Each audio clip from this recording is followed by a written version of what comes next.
오늘은 저희가 이제 지방분권 하면은, 자기네 마을 살림살이를 우리가 참여해서 우리에 맞는 살림살이를 사실은 하는 거잖아요. 중앙정부가 가지고 있는 권한을 이제 우리 마을로 권한을 좀, 스스로들 참여해서 하라고 권한을 좀 많이 나눠주는 거잖아요. 분권이라는 게 권한을 나눠주는 거잖아요. 그러면 그 권한을 나눠줬을 때, 의회는 그럼 어떠한 역할을 해야 할까? 근데 사실은 의회만 보는 건 아니고요. 의회, 구청, 그리고 주민, 이렇게 세 그룹의 역할들을 또 봐야 된다라는 생각이 들어요. 근데 그 중에 이제, 제가 의원 출신이니까, 의회를 중심으로 얘기를 하겠지만, 하면서 또 하다 보면 주민, 단체장 다 나오게 될 것 같습니다. 계속 저번 주까지는 아마 단체장님들, 중앙정부와 지방정부에 관한 이야기들을 좀 하셨던 것 같아요. 저는 오늘 우리 지방의회를 중심으로 이야기를 해보겠습니다. 저는 동작구 의회에서 3선 의원을 했고요. 동작구에서 의장을 했어요. 여성 의장들은 실제로는 그렇게 많지가 않아서 저희 동작구에서 최초로 여성 의장을 맡아서 한 뉴스가 되기도 했었습니다. 이건 이제 됐고요. 그래서 오늘 강의 순서는 지방자치란 그럼 도대체 뭘까? 지방의회의 그 중에 역할, 이 여러 가지가 있겠지만 그 중에 특히 조례, 제정에 대한 것들을 한번 살펴보자. 그럼 의원들이 만드는 좋은 조례란 어떤 조례들을 보고 좋은 조례라고 할까? 그러면서 우리 은평구의 조례들도 한번 살펴보고, 조례를 발의하는 사람은 첫 번째로는 의원들이 발의를 할 수가 있고요. 또 누가 발의를 할 수 있죠? 구청장이 발의할 수 있어요. 그 다음에 주민들도 발의할 수 있습니다. 이렇게 세 부류가 힘을 모아야 되는 세 부류가 조례 발의도 할 수 있다라는 것. 그럼 지방자치단체란 무엇일까? 지방자치단체라는 말은 헌법에서 지방자치단체를 규정하고 있어요. 그래서 지방자치단체는 주민들의 복리에 관한 사무를 처리하고 재산을 관리하고 법령의 범위 안에서 자치에 관한 규정을 제정하고 있다. 그리고 지방자치단체의 종류는 법률로 정한다. 헌법 제117조에 지방자치단체라는 규정을 어떻게 한다라고 헌법에 규정돼 있다. 왠지 헌법은 훨씬 더 위에 있는 법령이니까 왠지 지방자치 같은 거는 헌법에 안 나올 것 같은 그런 느낌이지만 지방자치는 헌법에 이렇게 나와 있는 규정이라는 사실을 아시면 더 좋겠고요. 그러면서 헌법 제118조에 첫 번째 1번 지방자치단체에 의회를 둔다. 그러니까 의회가 만만한 데가 아닌 거죠. 헌법에 나와 있잖아요. 지방자치단체 의회를 두라고 나와 있어요. 두 번째는 지방의원의 조직 권한, 의원 선거와 지방자치단체의 장애 선임 방법, 기타 지방자치단체의 조직과 운영에 관한 사항은 법률로 정한다라고 했어요. 그래서 헌법에 지방자치단체를 규정하고 지방자치단체가 운영해야 되는 새로운 내용들은 지방자치법에 나와 있다. 지방자치법에 규정이 나와 있다. 총괄, 주민들은 어떤 거고, 단체 선거는 어떻게 해야 되고, 우리 행정기관의 집행기관은 어떻게 하고, 재무는 어떻게 하고, 이거는 새로운 거는 지방자치법에 지방자치 운영에 관한 부분들이 나와 있다라는 걸 보시면 될 것 같아요. 지방자치단체 하면 떠오르는 게 구청장이지 않아요? 근데 지방자치단체 하면은 사실은 두 기관을 같이 떠올리셔야 되는 거예요. 중앙은 중앙행정부와 국회, 이거는 이제 중앙정부지만 광역시는 서울시청, 서울시의회 이렇게 두 그룹을 합쳐서 지방자치단체라고 해야 된다. 근데 우리는 지방자치단체 그러면 구청장, 시장 이런 단체장들만 떠올리고 있단 말이에요. 그렇지 않고 이렇게 지방자치단체는 구청, 구의회, 뭐 군청이면 군청, 뭐 군의회 이렇게 짝으로 항상 같이 다녀야 된다. 그래서 짝으로 다니면서 항상 우리가 뭐 의장들이나 구청장들 나오면 우리 서로 존중하고 서로 견제하면서 양 수레바퀴에 바퀴로 이렇게 균형을 이뤄서 상호 협력하면서 가겠다. 이런 인사말들을 되게 많이 해요. 그럼 사람들이 어이 그래 둘이 막 수레바퀴를 같이 끌고 가야지라고 하는데 사실 수레바퀴의 크기는 처음부터 이미 너무 큰 차이가 난다. 구청은 큰 수레바퀴고 사실은 지방에는 조그만 수레바퀴예요. 그러니까 균형을 이루고 싶어도 균형을 이루는 게 좀 어렵다. 그래서 우리나라는 이렇게 저희 그 지방자치단체의 형태는 기관 대립형이라고 되어 있거든요. 기초단체와 의회와 기관이 대립형으로 되어 있다고 하나 실제로는 강행정, 약의회 너무 약하다. 왜? 돈을 누가 다 갖고 있죠? 행정이 다 갖고 있죠. 행정이 돈을 다 갖고 있단 말이에요. 조직, 인력은 누가 다 갖고 있어요? 행정이 다 갖고 있어요. 그러니까 의회는 예산을 구청에서 편성을 다 해가지고 오면 대부분 구청장들이 기본적으로 들어가는 사회복지 비용 뭐 이런 거 법정 의무로 들어가는 비용 말고 대부분은 어떤 사업을 하고 싶어 해요? 본인의 공약사업 하고 싶어 하잖아요. 공약사업을 위주로 예산을 편성한단 말이에요. 근데 의회가 그러면 견제를 해줘야 되는데 견제가 제대로 되겠어요? 견제가 사실은 잘 안 된단 말이에요. 그래서 우리나라는 이렇게 강행정약의회라서 의회가 사실 어느 정도 좀 힘을 더 키워야 된다. 그래서 2022년에 처음으로 이제 지방자치법이 32년 만에 개정이 되면서 의회한테 좀 힘을 줬어요. 뭘 줬냐면 인사권을 좀 줬어요. 근데 이제 의회 사무국 직원만 의회에서 뽑는 거예요. 사실은 의회에 직원이 오면 그 직원이 맨날 눈치를 봐야 되는 거예요. 조례를 하나 만들어도 의회 입장에서, 주민 입장에서라기보다는 이거 구청장한테 해가 되면 어떡하지? 이렇게 좋은 조례는 우리 구청장이 했어야 되는데 이거 의회한테 뺏기다니 너무 안타깝단 말이에요. 그러다 보니까 구청 직원들이 나 이런 의원이 나 이런 조례를 좀 발의하려고 해. 그러면 구청 직원들이 뭐라고 하느냐? 그래야죠가 아니라 아직 시기상조라서 의원님 지금 하시면 안 됩니다. 이거 내년쯤 해서 하시면 됩니다. 하고서는 홀라당 구청장이 딱 발의를 해버리는 거예요. 그래서 의회가 힘이 더 없었던 거예요. 인사권이 없어, 직원이 없어. 전부 다 구청장 편이야. 그래서 의회에서 일어나는 일을 벌써 구청이 다 알고 있어요. 다 전해주는 거죠. 또 안 전해주면 또 엄청 깨질 거 아니에요? 전해줘야 되잖아요. 근데 이제 의회의 인사권이 그나마 독립이 돼서 의장이 이제 선임을 할 수가 있다. 근데 조건은 구청은 전체 정원 수가 있어요. 정해져 있는 정원 수가 있는데 구청장이랑 의장이 협력을 잘 되는 관계라면 우리 직원 지금 1600명인데 1700명까지 늘립시다. 그때 의회 직원도 몇 명을 늘립시다. 이런 게 협의가 잘 되면 그렇게 구청장이 인원을 늘려줘야 의장이 늘려준 숫자만큼 뽑을 수가 있는 거예요. 구청장이 정원수를 늘려주지 않으면 생전 인사권을 줘도 인사를 할 수가 없다. 인원을 늘려주지 않았기 때문에. 그래서 아직도 의회가 이런 약한 부분이 있으나 그래도 주민을 대표하는 대표기구는 의회잖아요. 그러니까 의회가 힘을 내고 더 대표의 역할을 잘 할 수 있게 해 나가야 된다. 그래서 존중이라고 했으나 좀 안타까운 마음이 많이 든다.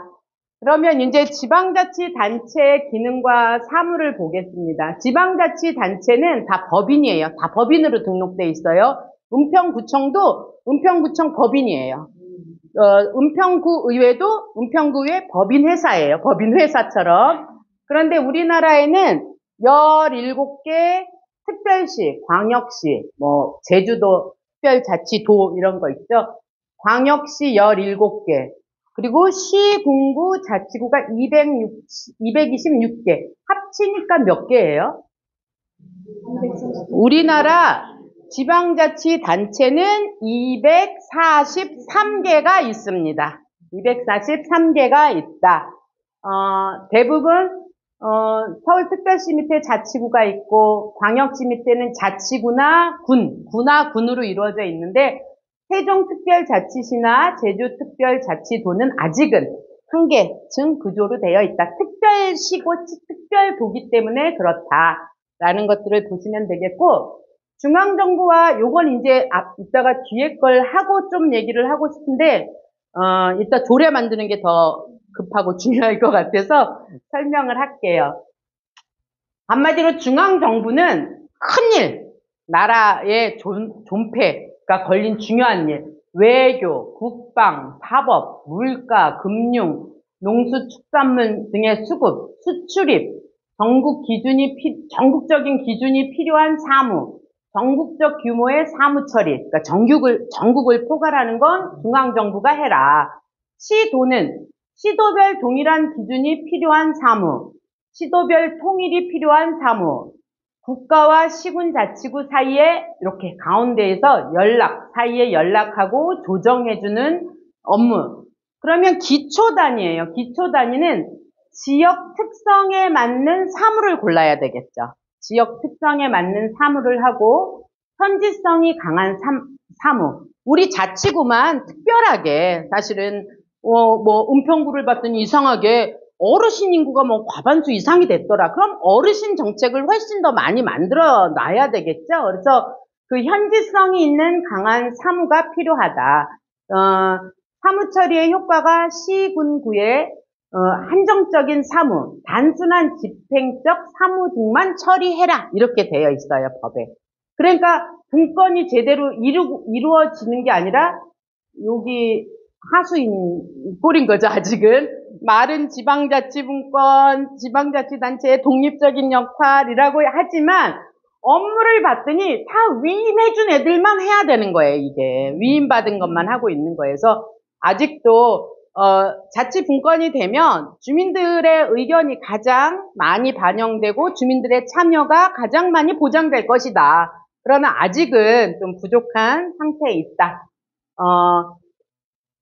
요것도 이제 그냥 두 번째 거 제일 중요한 거 읽어야 돼. 지방자치단체는 주민의 복지 증진에 관한 것, 지역 개발에 관한 것, 재개발하는 거 있죠? 이런 것도, 그러니까 구역을 나누고 이런 거는 서울시가 하지만 우리 용적률이라든지 이런 거는 사실은 자치구에서 하게 돼 있는 거거든요. 그래서 뭐 뉴타운 지역 하면 다른 데보다 조금 더 주거든요. 조금 더 주는 건 뭐 임대주택을 더 준다든지 뭐 이랬을 때 우리 자치구에서 정할 수 있다. 교육, 우리의 아이들 뭐 교복을 무상으로 지원해주자 뭐 이런 교육, 문화, 체육, 예술의 진흥, 지역 민방위 및 소방, 지역 조직 행정관리 등의 사무를 처리한다고 그랬어요. 그래서 지역 민방위 및 소방도 우리 지방자치단체가 한 일 중에 하나예요. 그래서 동주민센터에 가면 항상 뭐가 있어요? 민방위 아저씨들 꼭 옆에 칸 있죠. 그게 왜 그러는 거예요? 지방자치가 하는 일이래요. 민방위 관리도 지방자치가 하는 일이다. 그래서 민방위와 소방도 마찬가지예요. 소방도 그러니까 소방도 그렇고 민방위도 그렇고 이런 거를 총괄해서 해야 되는 사람이 사실은 단체장이에요. 구청장이에요. 그러니까 구청장이 엄청 중요한 역할을 하는 거예요. 엄청 중요한 역할을 하는 거다. 그 다음에 그러니까 시도는 어쨌든 종합적인 거, 큰 거 한다면 시, 군, 자치구는 세부적인 사항, 우리 지역에 맞는 특성에 맞춰서 하는 일들을 한다라고 생각을 하시면 되겠고요. 광역단체 하는 일이지만 우리 자치구의 인구가 50만 이상이나 좀 많은 자치구다라고 하면 일부는 시도의 업무도 볼 수 있다라는 겁니다. 그래서 국가는 외교, 국방, 사법, 국가의 존립에 필요한 사무, 뭐 물가정책, 금융정책 이런 게 전국에 규모 있고 뭐 통일적인 게 필요하다면 국가가 하는 일이지만 나머지는 지자체에서 하면 된다. 이런 것들 사무를 보시면 되겠고요. 그 지방의회 역할은 되게 많습니다. 지방의원들의 역할은 보시면 조례도 재개정하고 예산 심의도 하고 결산 승인도 하고 사용료라든지 수수료 이런 규정도 만들고 행정을 제대로 하는지 행정사무 감사도 하고 지방의회의 역할이 사실 굉장히 많은데 오늘 그 중에서 조례에 관한 거를 보겠다. 요건 한번 참고로 지방자치단체장 역할은 한번 보세요.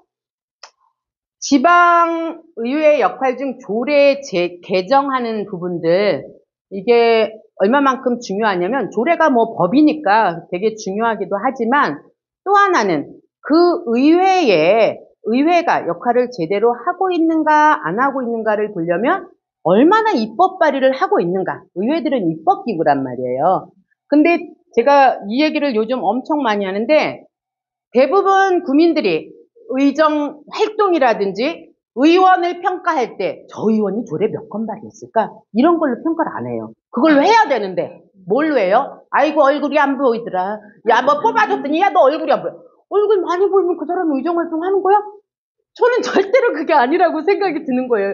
이 사람은 의원이 됐으면 입법 발의를 얼마나 했는지 행정사무 감사에서 우리 주민들 편리를 위해서 몇 건을 지적해서 몇 건을 개선을 했는지 이런 것들을 봐야 되고 주민을 대변하는 대변인으로 얼마나 5분 발언을 통해서 이 사람은 몇 건의 발언을 했을까 이런 게 이 의회의 역할, 의원을 평가하는 기준이 돼야 되는데 아이고 한 번도 안 보이더라. 콧배기도 안 보여. 그럼 얼굴 많이 보여주면 그 사람이 진짜 일 많이 하느냐. 그래서 의회의 역할이나 의정활동을 평가하려고 그러면 얼굴 보여주는 횟수로 평가하면 안 된다라는 거예요. 그래서 의회 요거를 좀 보시면 될 것 같고 그러면 조례라는 건 도대체 뭐냐 보니까 지방자치단체가 우리 그냥 은평구에 맞게 막 조례를 좀 법을 만들면 좋을 것 같은데 안타까운 거는 아직도 법령의 범위 안에서 법령에 정해진 그 안에서 해야 돼요. 우리 마음대로 막 못 만든다는 거예요. 그리고 법령의 범위 안에서 지방의 의결을 거쳐서 지방 사무에 관해서 제정하는 법이 조례다. 근데 법 체계상에서는 가장 꼴찌 하위에 있는 법이다. 우리나라의 제일 대한민국의 근간이 되면서 제일 높은 상위에 있는 법이 뭐죠? 헌법. 그 밑에 국회의원들이 막 만들고 하는 게 뭐라 그러죠? 법률이에요. 그래서 법률 밑에 보면 대통령 긴급 명령도 있고 대통령 긴급 재정 뭐 경제명령 그리고 외국이랑 하는 막 무슨 조약 있잖아요. 이 조약이 저는 아무것도 아닌 건 줄 알았어요. 그냥 약속인 줄 알았어요. 그냥. 근데 이 법 체계 중에 되게 위에 있더라고요. 국제 법규 같은 거, 조약 같은 것도 엄청난 위 칸에 들어가 있는 거다. 그 다음에가 대통령령, 그 다음에가 규칙, 이런 것들이 포함되는데, 우리가 보통, 야, 법대로 해! 그러면서, 법대로 해! 그러면서, 법령에 의해서 했지! 라는 말을 해요. 법령. 법령이 뭐냐면, 요 법률, 국회에서 정한 법률과 대통령이나 국무총리나 그 밑에 세부 사항은 대통령이 사실 그냥 정하는 거예요. 대통령령으로서 법률과 대통령령 큰 것과 작은 거를 합쳐서 법령이라고 한다. 우리가 다 통해서 해야 되니까 이 법령이라고 한다. 그래서 보니까 우리 조례는 자치법규라서 얘네들 안에 다 포함되어 있는 그 안에서 만들어야 된다. 우리 혼자 잘난 척 하려고 엄청난 걸 만들면 위법을 저지르게 되는 거다. 그래서 조례는 최하위법에 있다는 거 보시면 되겠고요.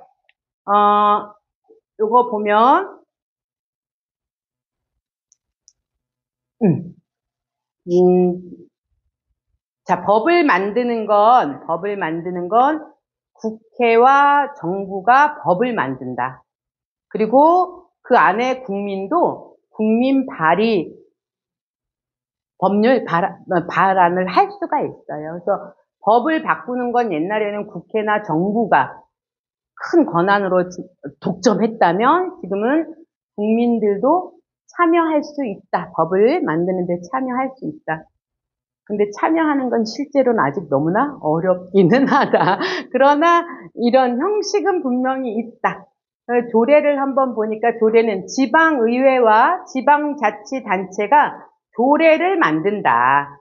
근데 이 안에 주민 발안으로 조례를 주민들이 만들 수 있다라고 되어 있어요. 이게 지방자치법이나 이런 곳에 이제 되어 있는데, 작년에 처음으로 이제 바뀌게 된 게, 주민들이, 조례 발의를 하는 게 되게 어려웠었어요. 시간도 길게 걸고 어려웠었는데, 지방자치법이 바뀌면서, 어떻게 바뀌었냐면, 옛날에는 주민들이 조례 만들고 싶으면 지방자치단체장한테 주는 거예요. 구청장한테. 우리 이런 거 조례 만들고 싶어요 하고 제출을 해요. 그럼 단체장이 검토를 한 해 누구한테 넘겨줘야 돼요? 의회를 넘겨줘야 의회가 심의하고 뭐 의결을 해주든지. 여기가 심의기구니까. 근데 지방자치 바뀌면서 주민이 바로 어디로 한다? 지방의회로 하는 거예요. 그러니까 한 단계 과정이 빠지게 된 거죠. 빠지게 돼서 조금은 더 쉬워지게 됐고, 조례를 만들고 싶을 때 참여할 수 있는, 청구할 수 있는 연령이 18세 미만으로 내려갔기 때문에 18세도 청구할 때 서명할 수 있다라는 게 지방자치법이 개정된 이런 사항들입니다. 자, 그럼 조례 제정을 할 때 절차는 어떻게 될까? 이런 거는 너무 뻔해요, 사실은. 발의한다. 그쵸? 발의한다. 나 어떤 거, 근데 그때 제적 인원 5분의 1 이상 또는 10명 이상이 사인을 해서 접수하면 된다는 거예요.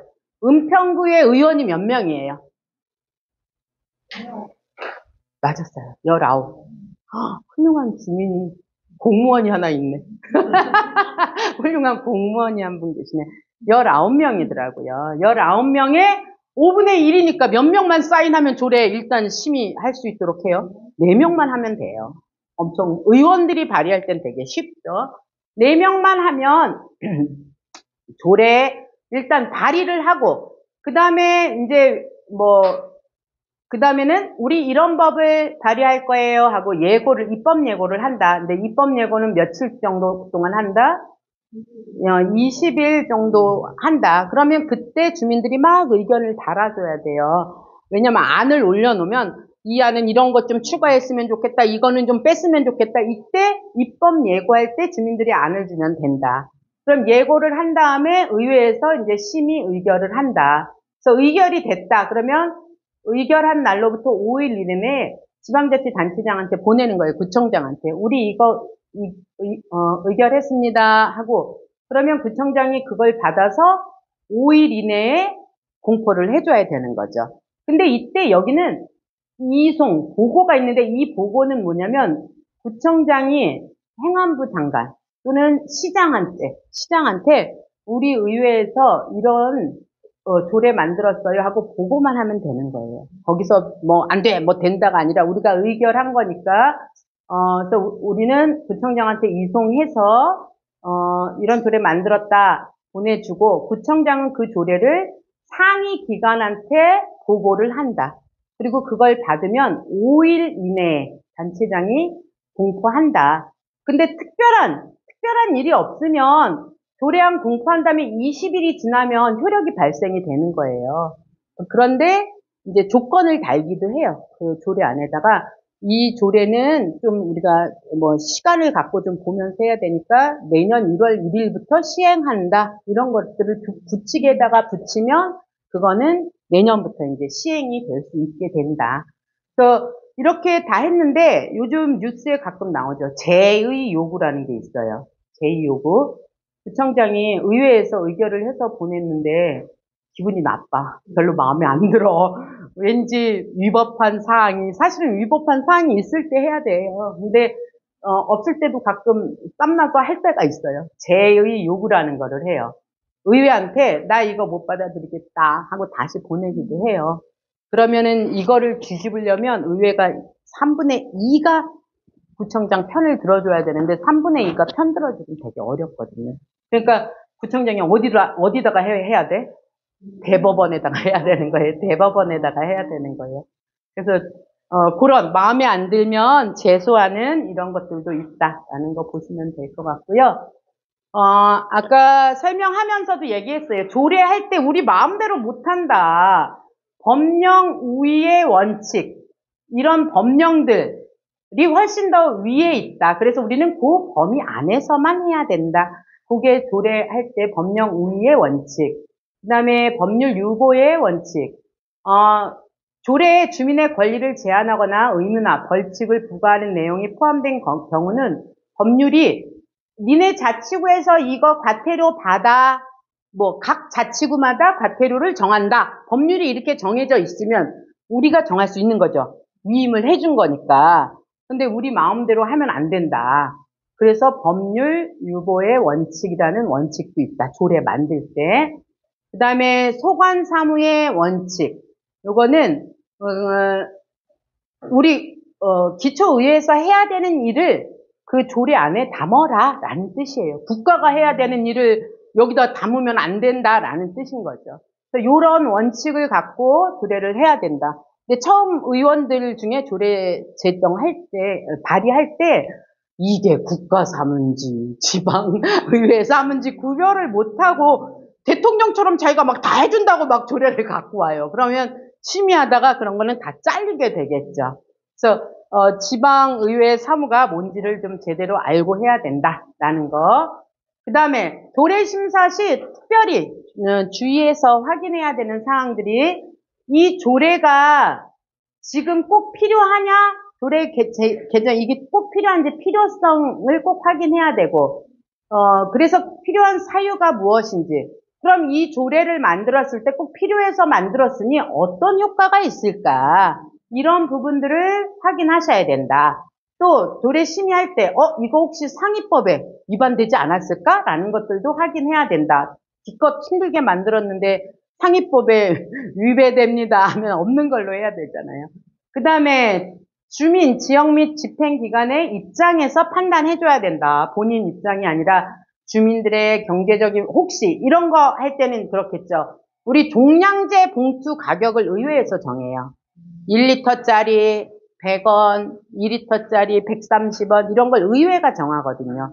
그때 갑자기 쓰레기 봉투를 10,000원 하면 되겠어요? 이 주민의 경제적인 부담 이게 어느 정도 선이 되는지 이런 것들을 고려해서 해야 된다. 그리고 집행기관이 예산 갖고 하니까 집행기관의 의견도 참고로 해서 해야 된다. 구청장도 보자. 그래서 막 어마어마한 걸 하고 예산 이거 투여해 뭐 이렇게 하면 안 되잖아요. 그러니까 서로 의견을 좀 참고해서 해야 된다라는 거.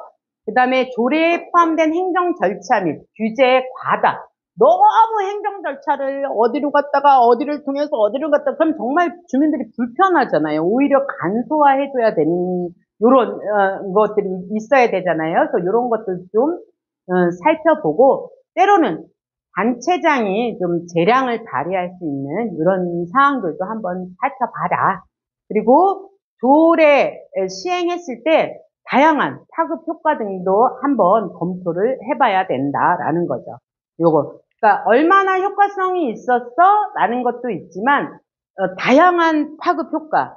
혹시 한 분류에서는 여성들은 엄청 좋아하는 효과가 있었는데 남성들은 엄청 뭐 싫어할 수도 있잖아요. 이게 성별에 따라서 싫다 좋다 의견이 많이 있을 수도 있기 때문에 파급을 미치는 이런 효과들도 좀 봐야 된다. 검토를 해봐야 된다. 조례의 구조를 보면 제일 처음에 조례에는 총칙, 목적, 뭐 이념, 정의 이런 게 있어요. 그 다음에 가운데 쭉 중요한 내용. 맨 마지막에는 뭐 부칙이라고 해서 여러 가지 뭐 우리가 단순하게 내년부터 다 하는 거. 그래서 요거 조례를 하나 나눠드렸는데, 조례를 2개를 나눠드렸어요. 하나는 서울특별시 은평구 운둔형 외톨이 재활 촉진 조례를 만들었더라고요, 이게. 그래서 조례를 보니까, 조례 되어 있고, 제1조, 뭐가 나와 있어요? 목적이 나와 있죠. 제1조는 대부분 목적이 나와 있어요. 제1조 목적. 그 다음에, 그래서 이 목적이 뭐냐면, 운둔형 외톨이의 지원에 필요한 사항을 규정함으로써 운둔형 외톨이가 건강한 사회 구성원으로서 성장하고 나아가 인간다운 삶을 영위할 수 있도록 하는 것을 목적으로 한다. 제2조는 대부분 뭐를 넣는다? 정의를 넣고, 제3조는 구청장의 책무, 이 조례를 만들면 구청장은 이런 책무를 해야 된다라는 것들을 규정하는 거고요. 그 다음에 뭐 여러 가지 기본 계획을 수립할 수도 있고, 뭐 뒤에 보면 뭐 위원회들도 만들 수 있고, 뭐 지원하는 형태는 어떤 거를 하면 좋겠는지 이렇게 대부분이 목적, 정의, 뭐 책무 이런 규정으로 이렇게 조례를 만들면 된다. 근데 딱히 정해져 있는 양식이 있지는 않아요. 양식이 있지는 않아요. 그러나 기본적으로 총칙, 가운데 있는 본칙, 그 다음에 부칙, 이런 형태로 되어 있다. 조례도 한번 보시면 될 것 같아요. 그 다음에, 근데 내가 조례를 만들고 싶다. 그러면 이런 서식에 맞춰서 대부분 내게 돼요. 그래서 어떤 서식이냐면, 입법 배경. 내가 이 조례를 왜 만드냐면, 이런 이유 때문에 운둔형, 지금 요것처럼 운둔형 외톨이들이 점점 많이 늘어나면서 운둔형 외톨이들이 인간적인 삶을 못 살고 있어서 그분들에 대한 지원을 해줘서 빨리 자립하고 본인 스스로 생활할 수 있게 해주기 위해서 만든다.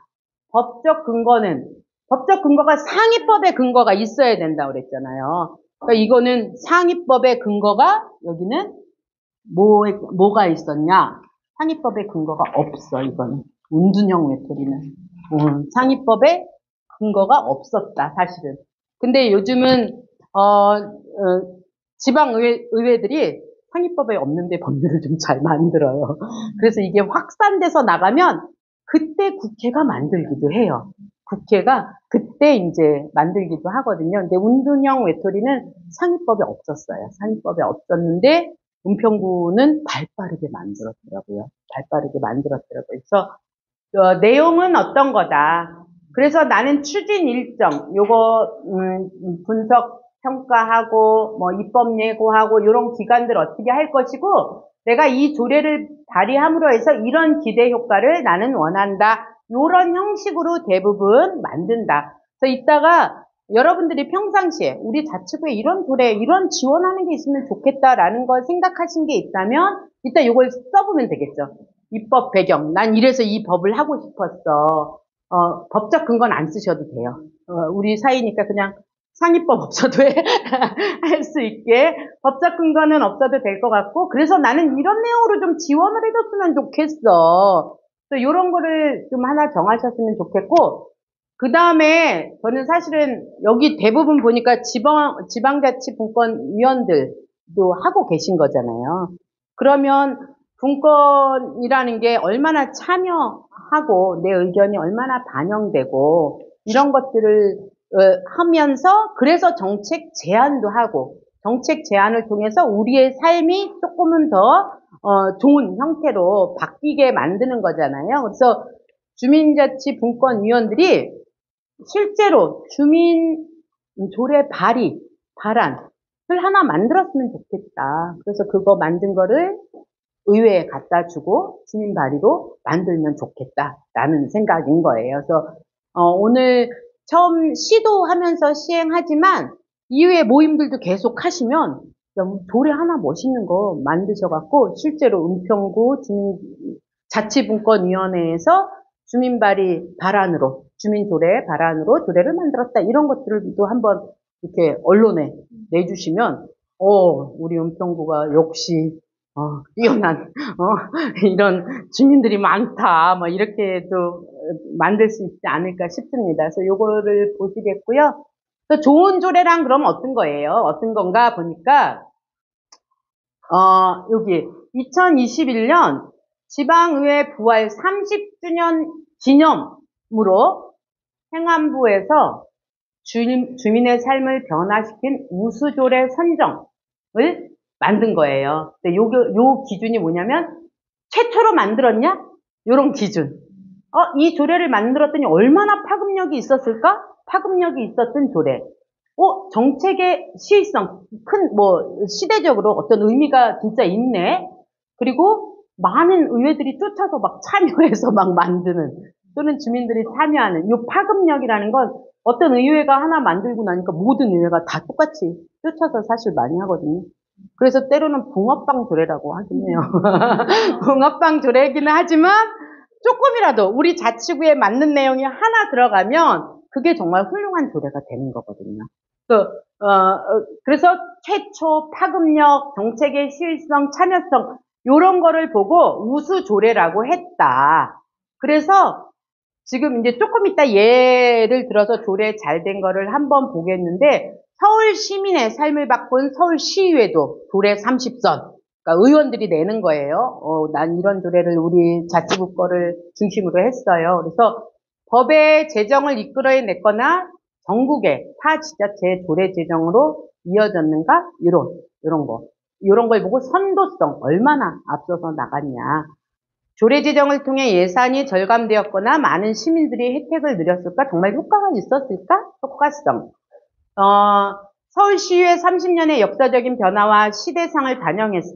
역사성이 있었을까? 이런 부분들. 요게 좋은 조례라면 이런 부분들이 포함되어 있을 거다. 좋은 점수를 받을 거다라는 거죠. 자, 좋은 조례 무엇인가 한번 보니까 선도성, 효과성, 아까 역사성이라고 그랬어요.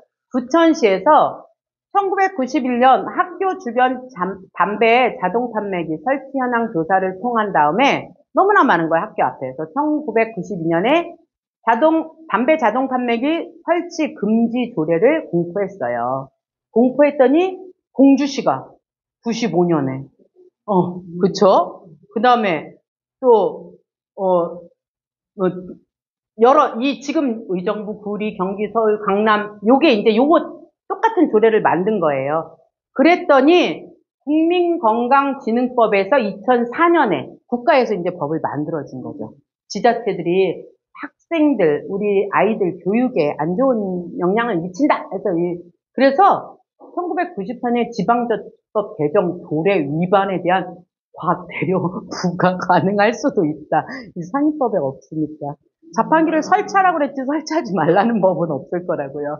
그렇지만 선도성, 효과성, 역사성을 보고 오히려 국가가 이제 법을 만들어주는 이런 형태가 됐다. 그래서 이런 게 바로 좋은 조례라고 보여진다.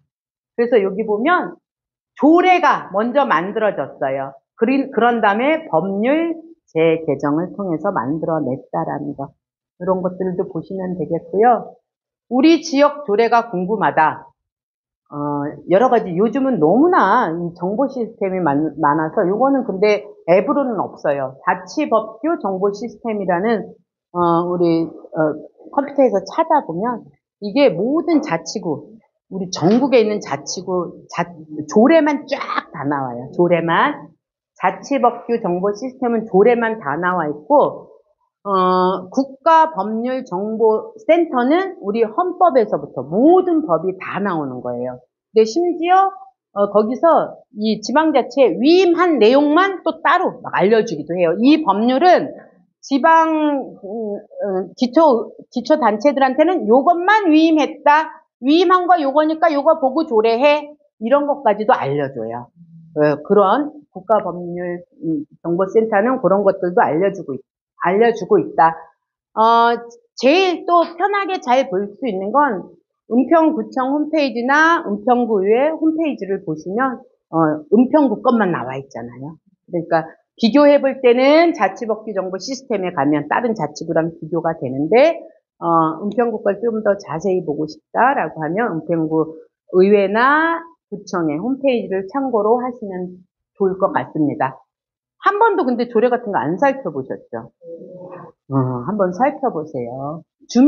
아까 주민조례 발안 청구에 관한 조례가 있어요. 그 조례에 나와 있어요. 은평구는 18세 이상의 사람들이 청구인이 할 수 있고, 청구인을 하려고 그러면 대표 청구인을 뽑아야 돼요.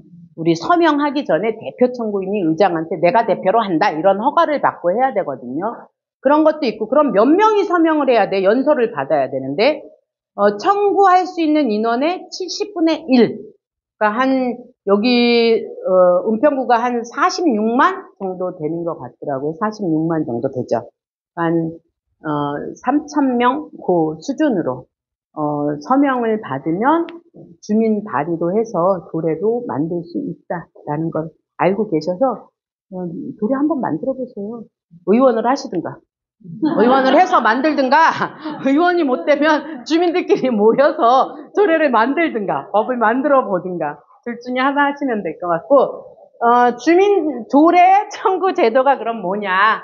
아까 말한 대로 주민 발의하는 거다, 주민들이 발의하는 거고, 아까 요거, 부천시 담배 자판기 설치 금지 조례가 의회가 한 게 아니에요. 주민들의 청원을 지방자치단체의 조례로 발의한 사례. 얼마나 대단해, 이 주민들이. 아이들의 교육을 위해서.